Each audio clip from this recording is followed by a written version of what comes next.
So, thank you very much, Shri Dilip Kumar ji, and all the office bearers of Kerala Pradesh Gandhi Darshan Vedika and the IEA office bearers, both the hosts of this international webinar, for giving me this opportunity to be with all of you. It's always my pleasure to be associated with you. We will continue doing so because it is organizations like yours that are helping to keep the thought of Gandhi alive. And today let's talk about the relevance of his person and his ideology in the present situation when the pandemic has forced us to adopt a very strange style of life. We're all very under duress in this period because there's a big question mark on our future, and we don't know what is going to happen to us. And that's why, to protect our own existence, we've had to adopt a very alien type of life style that we are not accustomed to and which is not normal for us either. So we need to learn how to live with it. And it's even more essential that not only do we learn to live in our present, but we also have to prepare for the future, because there will be a world post-corona. Because like all other pandemics and epidemics before corona, we have conquered them, and then they have not as they seem in the present. And so I have no doubt that one day we will overcome this pandemic also.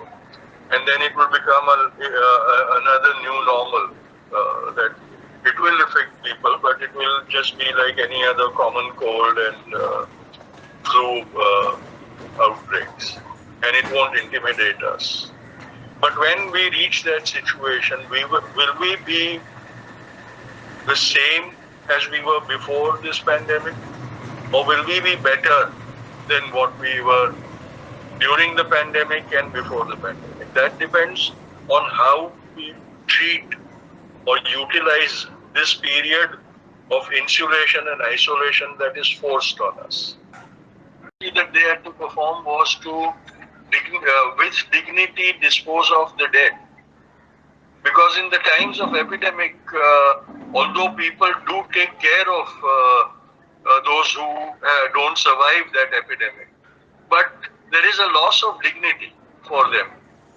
And so it is very essential that even that is performed with honor, respect and dignity. And Bapu provided that service also. And so he was of service to the society while everybody else was only safeguarding themselves. And today we see that. Although there are groups like yours that have gone out and done whatever they can in these times. But the majority of us are so preoccupied with making our own selves safe that we don't realize that there is the ability to help. And I'll give you an example. You know, when my neighbor or in my neighborhood, if somebody is detected to have corona, the first thought that comes is, oh my God, now it's come very close to us. Let us be very safe. And that is essential. We need to be safe in these times. But at that time, there is also a duty that we must perform. Because the neighbor who is afflicted by corona is also undergoing to look at the period that Bapu lived in his lifetime. Then we'll come across several occasions of epidemics and pandemics in his lifetime also. There's several epidemics in South Africa, in India, and everywhere that he stayed. And he responded to them. And they were, you must remember that even what today we don't even acknowledge as an epidemic, were in that time a life-threatening ailment. Even things like influenza and cholera and typhoid, which were annual outbreaks, caused the casualties of lots of people. And when he was in South Africa during the outbreak of plague and cholera and typhoid and all those epidemics, he ensured that he and his immediate people were protected. But at the same time, he realized that there was a duty on him to serve the community at that time also. And so he went into the front line of the service providers and provided all the services that were required. Whatever medical service they could provide, they provided the medical service.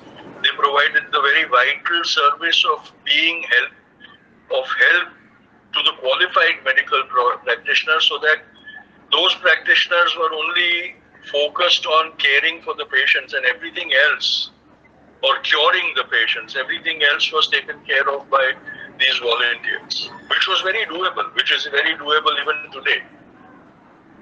And not only that, he took it as his responsibility to clean the communities and the environments, because he had realized that the filth that was accumulating over there was the cause of the epidemic in the first place. And so they went and cleaned up the localities and the homes of not only the afflicted, but all the other spread of this coronavirus. And then must, after understanding that, we must then live a life where in future this will not happen. Because this is not the last of the pandemics to happen. There will be more and more of them happening. And so let us also try to learn to live a life that is less consumer addicted life, consumerism addicted life. Let's go back to Gandhi. The other times that he was in isolation was when he was in prison. And in South Africa and in India, there were many occasions on which he was in prison. And he also considered the imprisonment, the isolation of imprisonment, as a penance, as a tapascharya, as a time for introspection. And he used that time to introspect and audit his actions and find where he was weak, where he made mistakes, and overcome those weaknesses and ensure that he never made those mistakes again. But along with that, in those times of inactivity, he also remained productive. He utilized the bonus time for spinning khadi more than what he used to do every day. He used that time to write and be creative again. Again, one of the most astute of his writings happened when he was in jail in Yarwada, when he wrote his treatise on the Bhagavad Gita. And that also is considered to be a great understanding and explanation of the Bhagavad Gita. And then we will realize that even we have the capacity to use this period when we can't do the normal activities that we are accustomed to in a productive manner, in a creative manner. All of us have some creative abilities in us, some productive abilities in us. And if we utilize this time in doing that, the boredom that comes with this inactivity won't be there.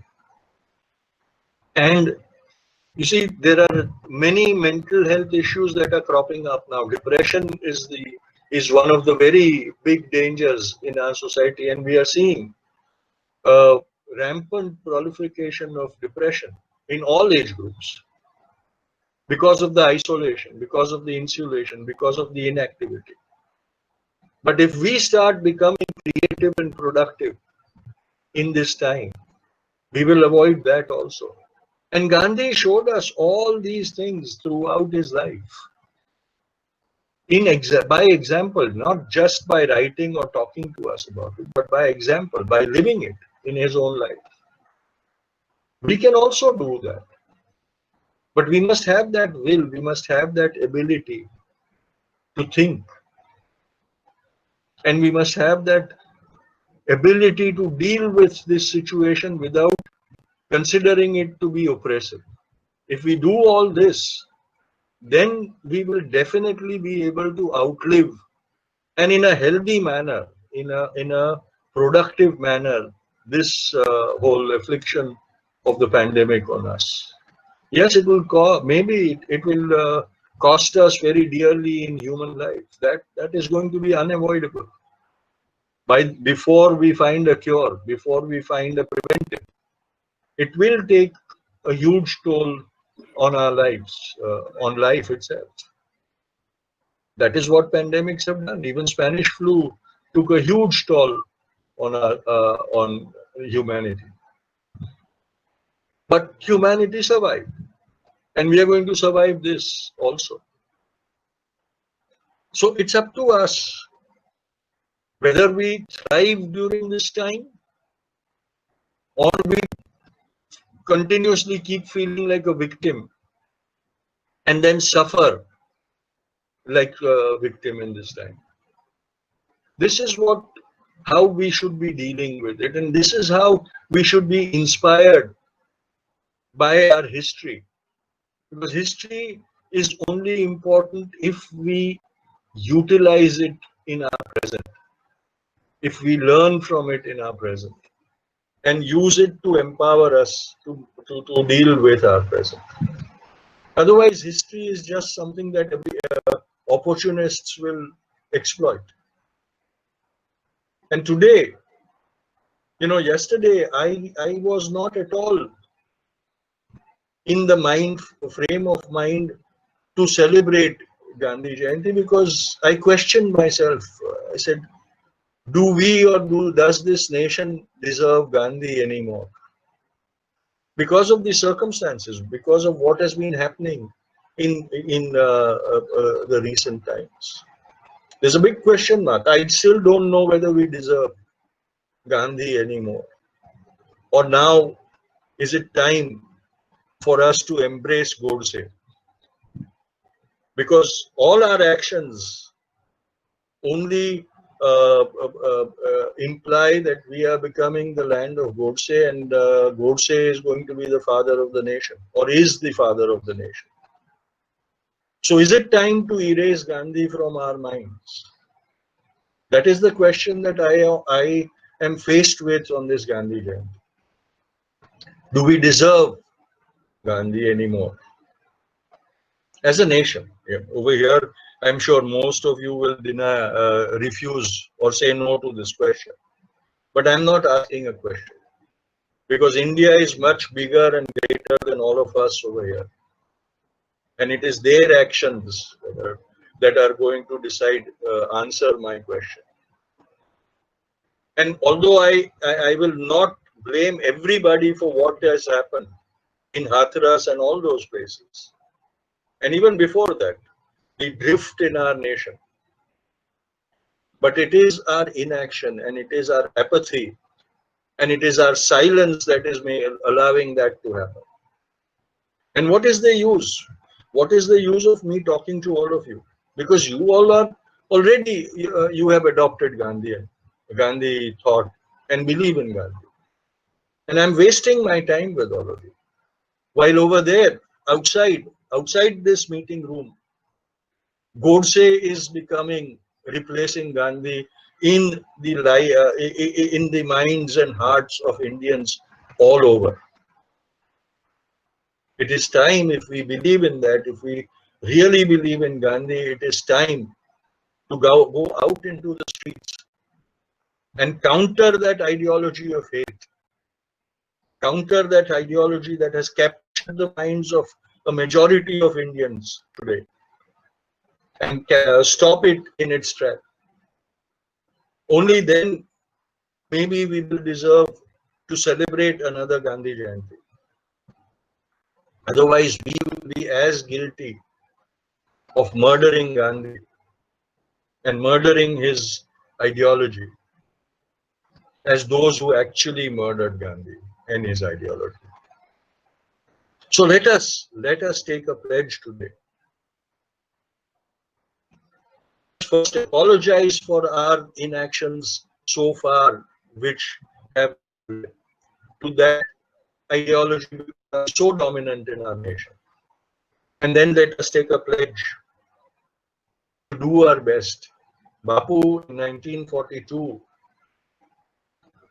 asked India to do or die. And today, it is time for us to take that pledge, to do or die. If we want to save Gandhi's India from becoming Godse's India. Thank you very much.